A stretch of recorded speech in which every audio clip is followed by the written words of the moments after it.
देखिए Kirchhoff rule और या फिर लॉ, किरचॉफ के दो लॉ हैं जिनको फर्स्ट रूल हो जाएगा किरचॉफ जंक्शन रूल बोलते हैं, और किरचॉफ का सेकंड रूल जो बोलते हैं उसको वोल्टेज लॉ बोला जाता है। इसको आपको करंट लॉ भी बोल सकते हो, ठीक है।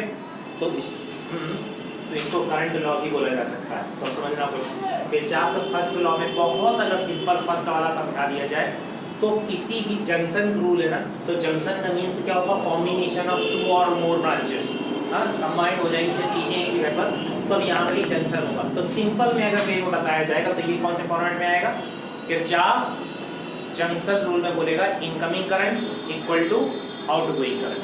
सो इनकमिंग करंट मतलब आने वाली धारा इक्वल टू जाने वाली धारा। तो मतलब जिस जंक्शन पर जो एक नोड बना हुआ है उस पर आने वाला करंट इक्वल टू होगा जाने वाला करंट, ठीक है। तो incoming current equal to outgoing current, mind में फिट कर दो, ठीक।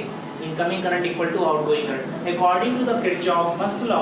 सो क्या हो जाएगा आप देखना गौर से, इसी जंक्शन पर I1 आने वाली है, I2 हमारी आने वाली है इक्वल टू, अब देखो ये मैंने बोला कि आने वाली मतलब incoming current equal to outgoing current ना, तो incoming current equal to outgoing current का मींस जब इसको ट्रांसपोज कर दोगे इस साइड सो कैसा आ जाएगा, ये माइनस में आ जाएगा, हाँ।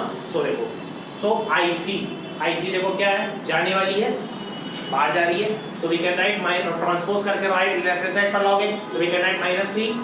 I4 incoming current means I4 plus का positive and then I5 outgoing को ट्रांसपोज करोगे तो क्या हो जाएगा I5, clear. So incoming current equal to outgoing current, so we can write equal to 0। So और अगर बहुत सिंपल है समझना हो तो इस तरीके से लिखा जा सकता है I1 plus I2 plus I4 equal to I3 plus I5, clear. Transpose करेंगे so we can write like this. So equal ये डाउन साइड में मैंने लिखा हुआ है इसमें जंक्शन। सो जंक्शन रूल ये हमारा किरचॉफ फर्स्ट लॉ कंप्लीट हो गया।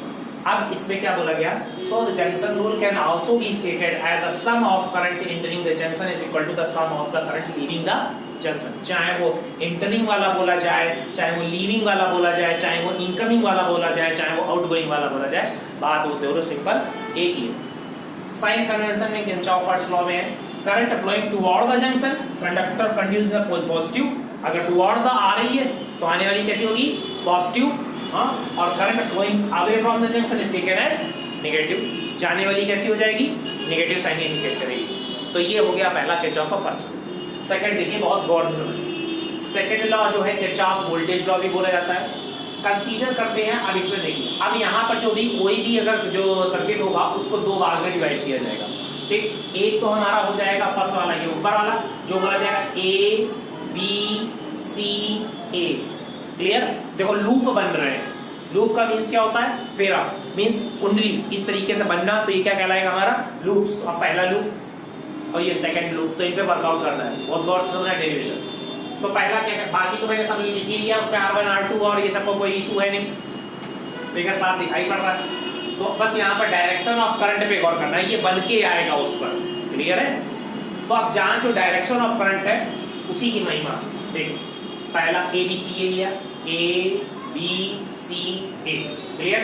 अब ध्यान दो, अब अगर ABCA में अगर देखते हैं तो E1 देख रहे हो, E1 will send current in anti clockwise, हो रहा है कि नहीं हो रहा है, देख रहे हो ये पॉजिटिव है ना, ये पॉजिटिव है भाई, बड़ी लाइन बनी हुई है तो पॉजिटिव है, तो पॉजिटिव से ये देखो एंटी क्लॉकवाइज ऐसे निकल के आएगा ना, देखो करंट मतलब E1 जो है वो हमारा एंटी क्लॉकवाइज करंट निकाल के देगा, जबकि अगर E1 send current anti clockwise है E2 will send current clockwise. और E2 देखो कैसे दे रहा है, देख रहे हो ये E2 है, हाँ, और E2 यहाँ से निकाल के देगा, देख रहे हो इधर से ऑलरेडी करंट है, तो ये E2 इधर से निकाल के देगा, तो कैसा दे रहा है, ये क्लॉकवाइज डायरेक्शन में दे रहा है, मतलब ये ऐसे ऐसे।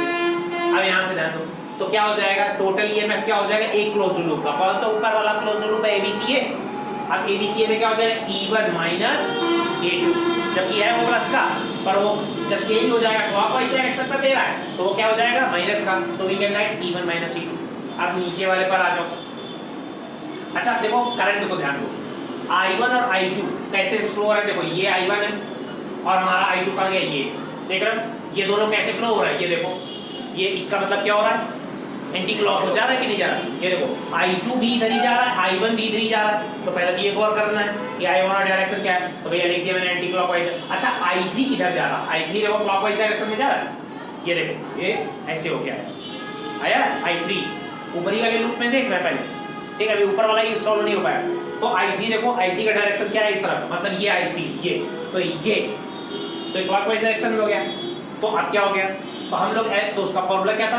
Algebraic sum of product of resistor, मतलब algebraic sum of product of resistor.